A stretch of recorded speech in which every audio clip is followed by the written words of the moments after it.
সবাই দেখো, আসল ওষুধ খেয়ে কিন্তু আমার কিচ্ছু হয়নি। এই দেখো, আমি দৌড়াচ্ছি, লাফাচ্ছি, ঘুরছি, কিচ্ছু হয়নি আমার।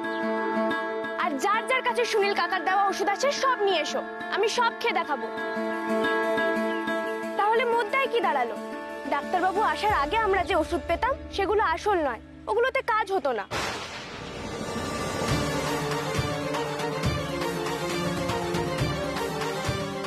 আর ডাক্তারবাবু আসার পরেও আমরা যে ওষুধ পাচ্ছি সেগুলোতেও কাজ হচ্ছে না। মোট কথা, আমাদের গ্রামে যা ওষুধ আছে সেগুলোতে কাজ হয় না, সেগুলো সব জাল ওষুধ। সেগুলো সুনীল ডাক্তারই দিক কিংবা ঈশান ডাক্তারই দিক। তাহলে মিছিমিছি এই ডাক্তারবাবু ওষুধ জাল করেছে, এটা বলা কেন বাপু, তাই না? Marvellous Gauri, you are absolutely genius. দাঁড়ান দাঁড়ান, আমার কথা এখনো শেষ হয়নি। এই যে সনাতন কাকা বললো না, রাতের অন্ধকারে কারা ডাক্তারখানায় ঢোকে, সে কথা সনাতন কাকা জানে না? সে ব্যস্ত মানুষ, সব দিকে নজর রাখা তো তার পক্ষে সম্ভব না, কিন্তু এই কথা রাঙা দিদা জানে, তাই না দিদা? হ্যাঁ, রাতের বেলায় ভূত এসেছিল ডাক্তার ঘরে।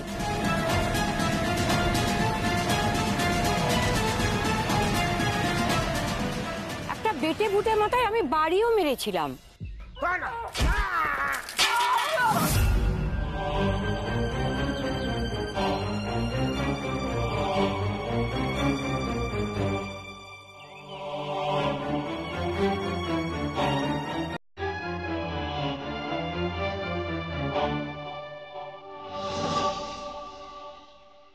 এই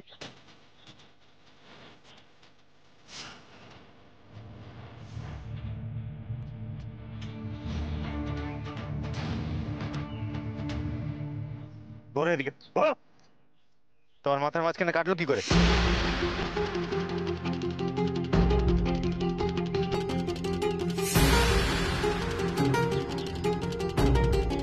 সবাই দেখো, লম্বোদর কাকার মাথার মাঝখানটা কেটে গেছে।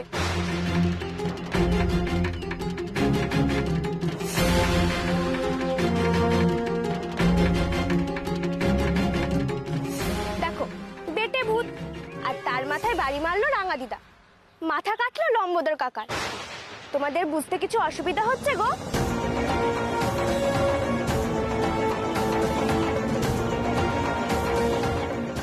ছাড়ো ছাড়ো ডাক্তারবাবু, আমি কিছু করিনি ডাক্তারবাবু, ছাড়ো। ছি ছি ছি ছি, ভালো লোককে ফাঁসানো হচ্ছিল। ঠিক ঠিক, এ তো অন্যায় হয়েছে, সত্যি খুব অন্যায় হয়েছে।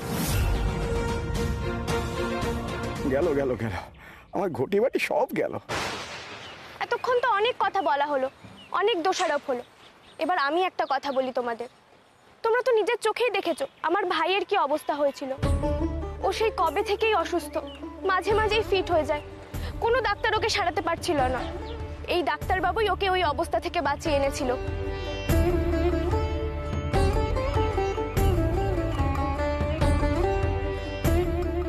দেখো, আমাদের এখানে কোনো ভালো ডাক্তার আসে না, ভালো চিকিৎসা ব্যবস্থা নেই, মানুষগুলো কষ্ট পায়। সেই কষ্ট দেখে একটা মানুষ তোমাদের উপকার করতে এলো, কত মানুষের প্রাণ বাঁচালো, কতজনের চিকিৎসা করলো। মানুষটা সারাটা দিন রুগী দেখে, নাওয়া খাওয়া অব্দি ভুলে যায় তোমাদের মুখ চেয়ে। আর আজ তোমরা তারই পাশে দাঁড়ালে না।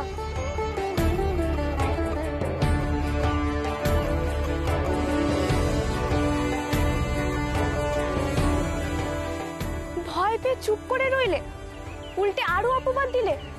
একটুও কৃতজ্ঞতা নেই তোমাদের?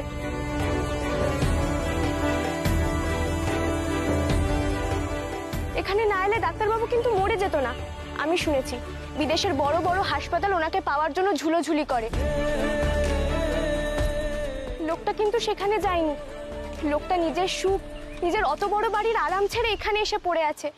আর তোমরা সেই তাকেই ছুরি মারলে। একবারও তোমাদের হাত কাঁপলো না? একবারও পরলোকের কথা মনে হলো না? যে মানুষকে মাথায় তুলে রাখার কথা, সেই মানুষকে তোমরা পথের ধুলোয় টেনে নামালে। অসম্মান করলে, আঘাত দিলে। বিশ্বাস করো, তোমরা এই ডাক্তারবাবুকে পাওয়ার যোগ্য নও।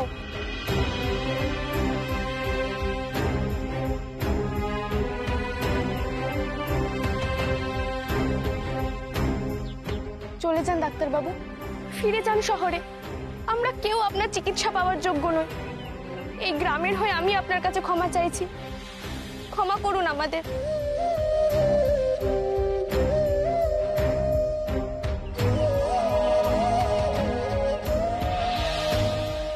এমন দেবতার মতন মানুষকে তোমরা সকলে তাড়িয়ে ছাড়লে?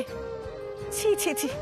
আচ্ছা, তোমাদের মনে হয় হ্যাঁ এই এত কিছুর পরেও, এত অপমানের পরেও মানুষটা আর এখানে থাকবেন?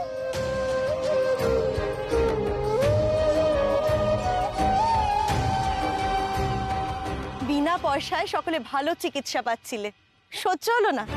ভালো হয়েছে, যা হয়েছে খুব ভালো হয়েছে। যাও এবার সবাই আবার আগের মতো আগের জায়গাতেই ফিরে যাও।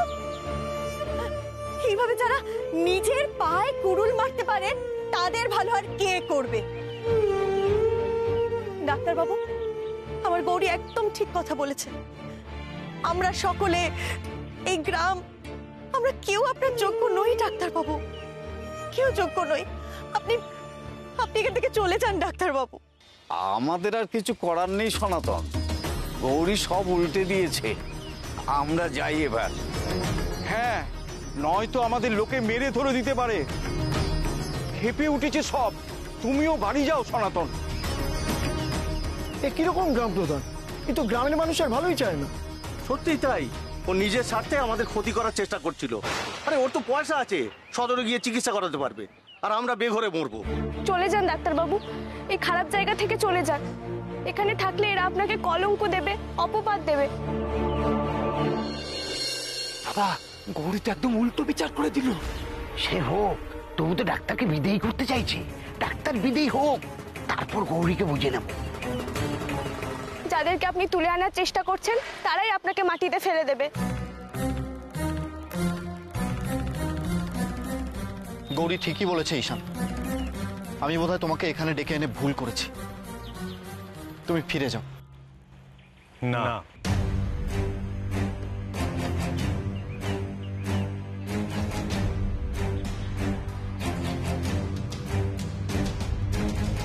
ঈশান, তুমি এই এত কিছুর পরেও যাবো না বলছো? বলছি।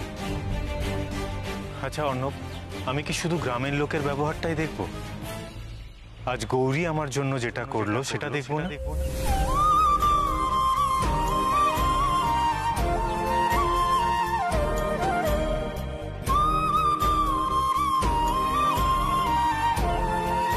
আজকে গ্রামের লোকেরা যেটা করেছে সেটা হয়তো ভয় পেয়ে করেছে, ভুল করে করেছে, কিন্তু তার জন্য আমি তো আমার পেশেন্টদের উপর রাগ করে থাকতে পারি না অর্ণব।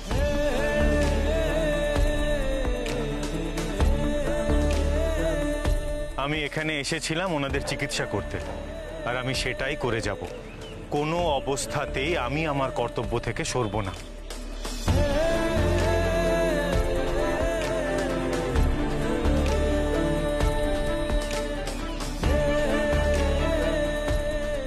আমি আগে বলেছিলাম যে আমি এই গ্রামে দুদিন করে বসবো, কিন্তু এবার বলছি আজ থেকে আমি এই গ্রামেই ঘাঁটি গাড়লাম।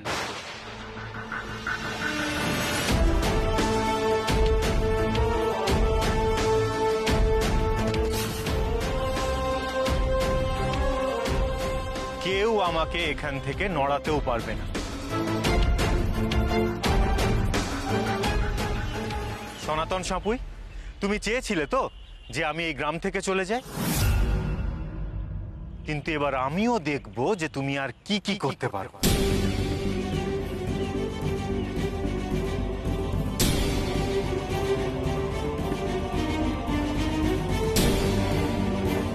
এবার থেকে এই গ্রামের প্রত্যেকটা মানুষ সুচিকিৎসা পাবে, আর যারা যারা তাতে বাধা দেবে তাদের উচ্ছেদ করব আমি আর গৌরী।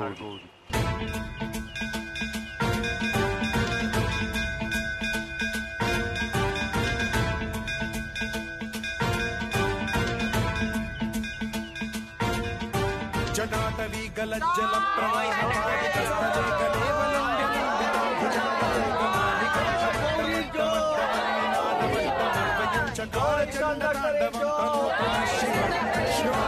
জয় গৌরীর জয়।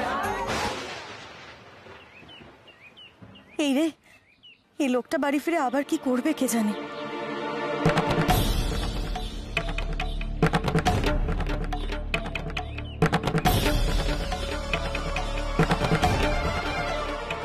একটা কথা ছিল সনাতন কাকা, দেখলে তো ভালো মানুষের ক্ষতি করতে গেলে কেমন নিজেরই ক্ষতি হয়। আর পদ্ম তো বাড়ি যাবে, ওকে আবার মারধর করো না কিন্তু।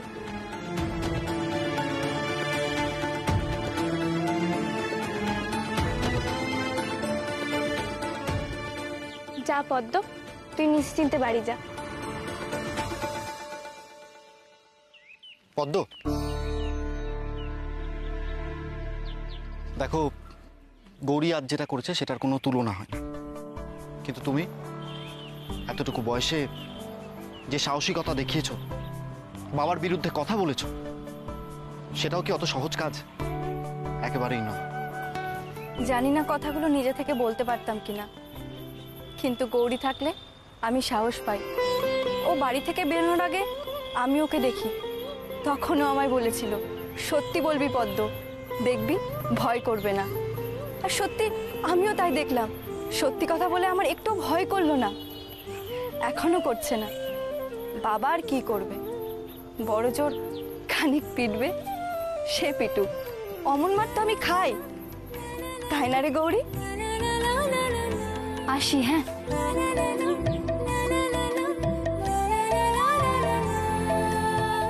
এই গ্রামের মেয়েগুলি যে এত শক্তিমতী হবে আমি সত্যি ভাবতে পারিনি অর্ণব।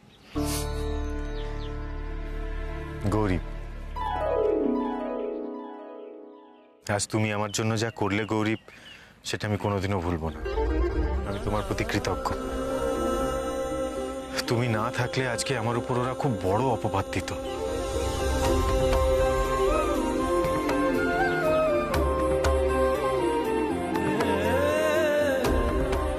অপবাদ দেওয়া কি এতই সোজা? আমি আছি কি করতে, হ্যাঁ?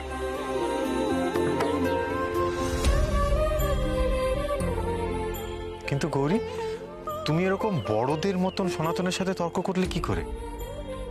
এরকম গুছিয়ে কথা বলার সাহসী বা পেলে কি করে তুমি? আমি তো তোমাকে চিনতেই পারছিলাম না। জানি না ডাক্তারবাবু, আমি তো কোনোদিনও সনাতন কাকা বা বড় কারোর মুখের উপর কথা বলিনি, কিন্তু যখনই শুনলাম ওরা আচ্ছা গৌরী, এত তো অশান্তি করি, তোমাকে এত বকি, তারপরেও কেন বাঁচালে আমায়? কি স্বার্থ তোমার? কেন বাঁচালাম, কিসের জন্য বাঁচালাম, সেটা আপনার না জানলেও চলবে ডাক্তারবাবু।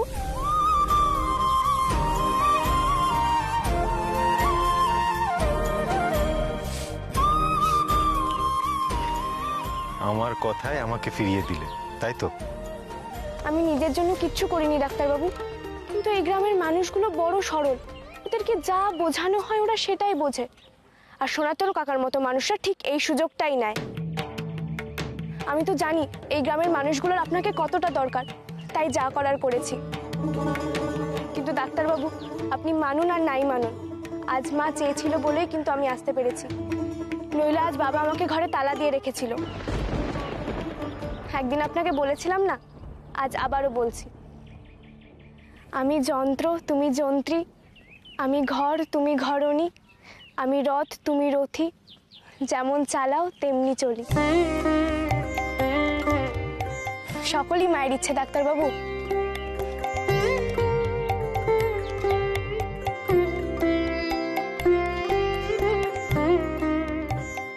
ঈশান,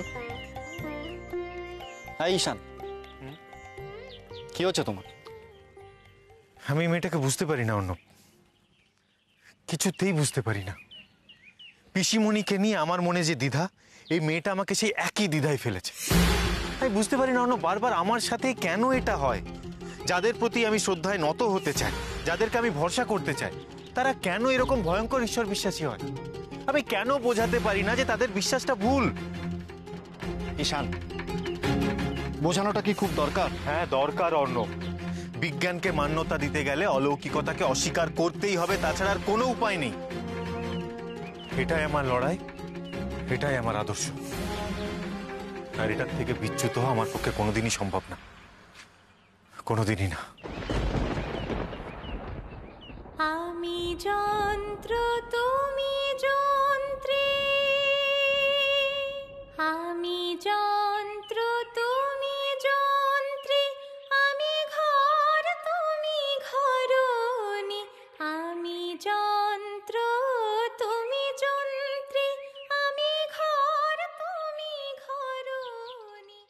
অর্ণব, হ্যাঁ চ। আমি যন্ত্র তুমি যন্ত্রী, আমি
গৌরী, ও গৌরী, কোথায় গেলি মা?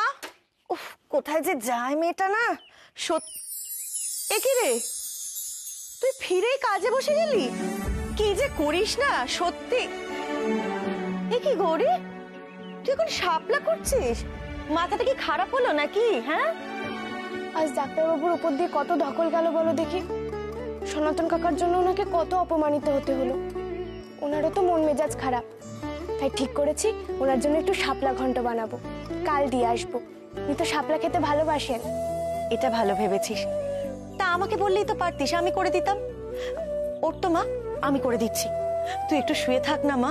সেই সালিশি সভা থেকে ফেরার পর থেকে তো বিশ্রাম নিসনি, তো শরীরটাও ভালো নেই। নে নে ওর দেখি। না না মা, আমি একদম ঠিক আছি। ও মা, আমি বানাই না। বুঝেছি, গৌরী ডাক্তারবাবুর জন্য নিজের হাতে রান্না করতে চাইছে। আচ্ছা বেশ, তুইই বানা, আমি বরং তোকে সাহায্য করে দেবো।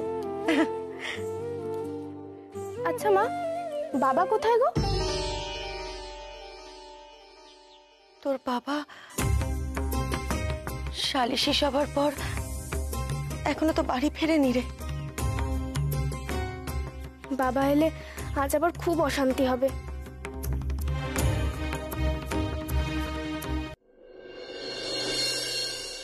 ডাক্তারবাবু,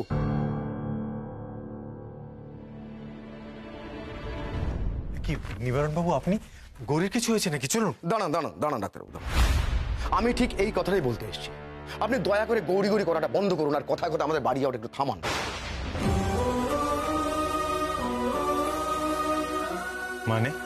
মানেটা বুঝলেন না? তাহলে সহজ করে বলি ডাক্তারবাবু, আপনি আমার মেয়ের থেকে দূরে থাকুন।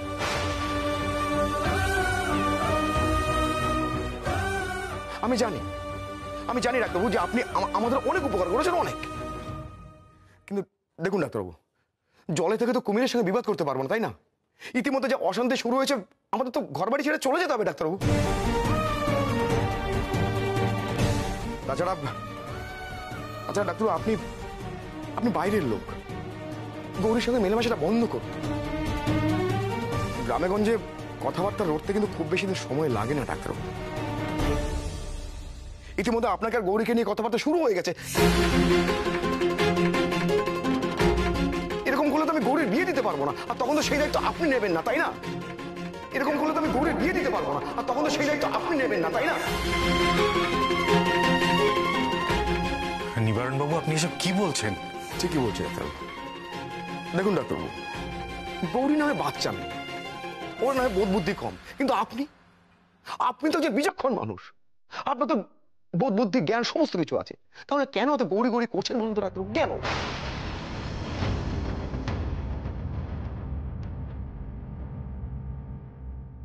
আপনার জন্য গৌরীর জীবনটা নষ্ট হতে চলেছে, আর আমরা পথে বসতে চলেছি। আপনার জন্য গৌরীর জীবনটা নষ্ট হতে চলেছে, আর আমরা পথে বসতে চলেছি। দেখুন ডাক্তার, আমি অতি সাধারণ মানুষ, কিন্তু আপনার কত টাকা চাই বলুন? আপনি গৌরীকে বাঁচিয়েছেন, বিল্টুকে বাঁচিয়েছেন। আমি আপনার ঋণ আমি শোধ করে দেবো টাকা দিয়ে। আপনার কত চাই বলুন ডাক্তার? কিন্তু দয়া করে আপনি গৌরী গৌরী করবেন না, দয়া করে আপনি গৌরীকে ছেড়ে দিন ডাক্তারবাবু, আমি হাত জোর করে বলছি আপনাকে। কিন্তু দয়া করে আপনি গৌরী গৌরী করবেন না, দয়া করে আপনি গৌরীকে ছেড়ে দিন ডাক্তারবাবু, আমি হাত জোর করে বলছি আপনাকে।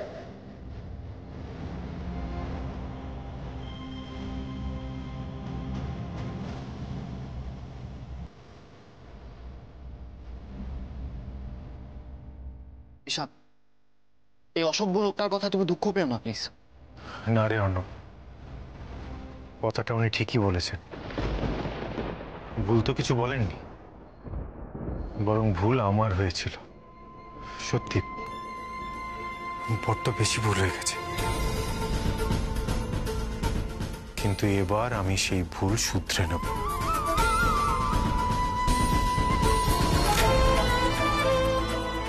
মা যে যাই বলুক, আমি জানি ডাক্তারবাবু খুব ভালো মানুষ, আমি ওনার সাথে কোনো ভুল হতে দেব না।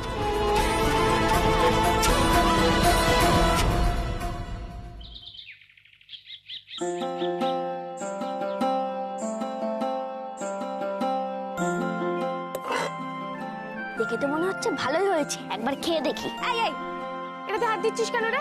এটা ডাক্তারবাবুর জন্য বানিয়েছি না?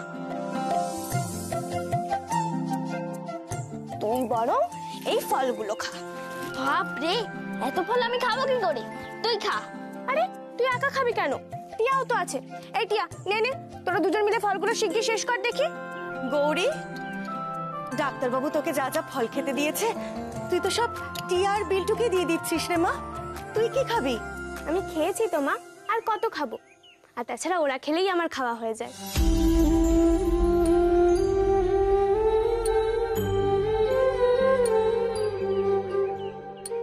এতটুকু মেয়ে হয়ে এত বড় মন তুই কোথায় পেলি রে গৌরী?